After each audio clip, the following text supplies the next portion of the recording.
तर दादांचा पार्थिव विद्या प्रतिष्ठानकडे रवाना झालेला आहे। शासकीय मानवंदना त्यांना देण्यात आलेली आहे आणि त्यानंतर आता हे पार्थिव रवाना होत आहे। पुन्हा एकदा आपण वेदांकडे जाऊयात। वेदांत,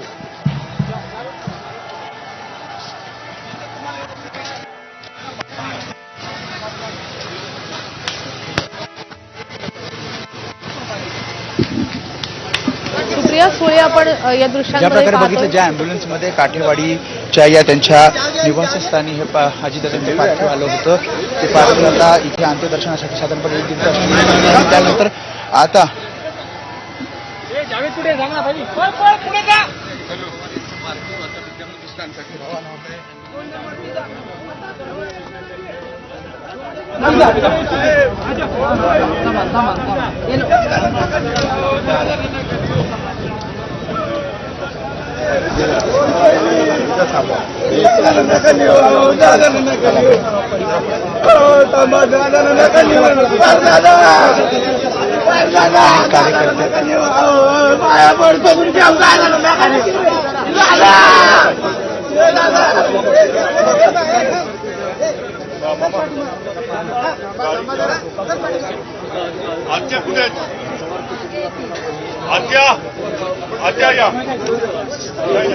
कार्यकर्त्यांना भावना अनावर झालेल्या आहेत। बाहेर मोकलून हे सगळे कार्यकर्ते रडतायत, दादांना नेऊ नका असं ते विनंती करतायत।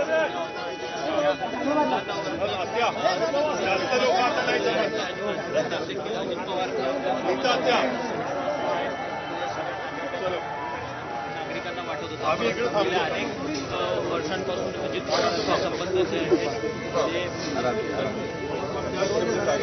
बारामतीकर अजित पवार काटेवाडीमधल्या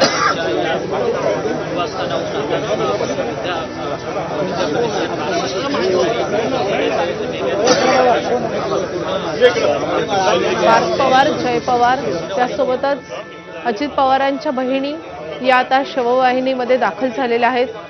आता त्यांचा पार्थिव विद्या प्रतिष्ठानकडे रवाना केले जात आहे, रवाना होते आणि त्यानंतर काही वेळातच पुढच्या काही 15-20 मिनिटातच विद्या प्रतिष्ठानच्या प्रांगणात हे पार्थिव दाखल होईल। पार्थिव नेलं जाईल आणि त्यानंतर तिथे त्यांच्यावर शासकीय इतमामात अंत्यसंस्कार केले जाणार आहेत। अजितदादांना अखेरचा निरोप दिला जातोय। कार्यकर्त्यांच्या भावना अनावर झालेल्या आहेत। आता त्यांच्या लाडक्या काटेवाडीत अजित पवार शेवटचे आलेले आहेत। त्यांचा अखेरचा निरोप त्यांना दिला जातोय काटेवाडीकरांकडून, काटेवाडीच्या ग्रामस्थांकडून। काटेवाडीतल्या प्रत्येक ग्रामस्थांची हीच भावना आहे की ते पोरके झालेले आहेत, त्यांचे अजितदादा आता कधीच परत येणार नाही आणि त्यामुळे त्यांचा भावनांचा बांध फुटलेला आहे। आपण पुन्हा एकदा वेदांकडे जाऊयात। वेदांत, किती वेळात पार्थिव हे काटेवाडीतून बारामतीमध्ये दाखल होईल? किती वेळ लागू शकतो याला?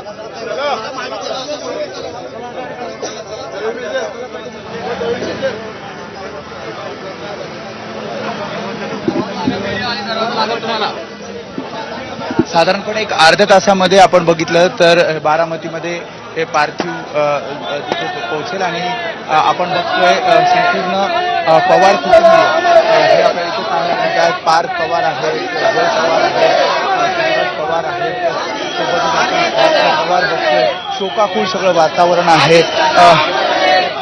आणि या अँब्युलन्समध्ये ज्या अँब्युलन्समध्ये हे पार्थिव आलं होतं त्या अँब्युलन्समध्ये पुढे बारामतीकडे विद्या प्रतिष्ठान जिथे अंत्यसंस्कार होणार आहे तिथे हे पार्थिव जात आहे आणि मोठ्या संख्येनं कार्यकर्ते जमलेले आहेत। अँब्युलन्स सोबत हे कार्यकर्ते सुद्धा पुढे मार्गस्थ होत आहेत।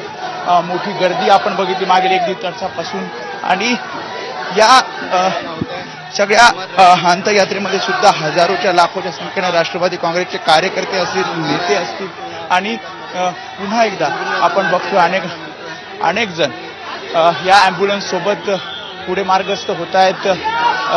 समोर आपण पार्थ पवार बघतोय, सगळं शोकाकुळ वातावरण आहे कारण हा धक्का बसवणं कुटुंबियांना त्यासोबतच कार्यकर्त्यांना ग्रामस्थांना अवघड आहे आणि ही अँब्युलन्स आता पुढे बारामतीच्या दिशेने निघालेली आपल्याला पाहायला मिळते।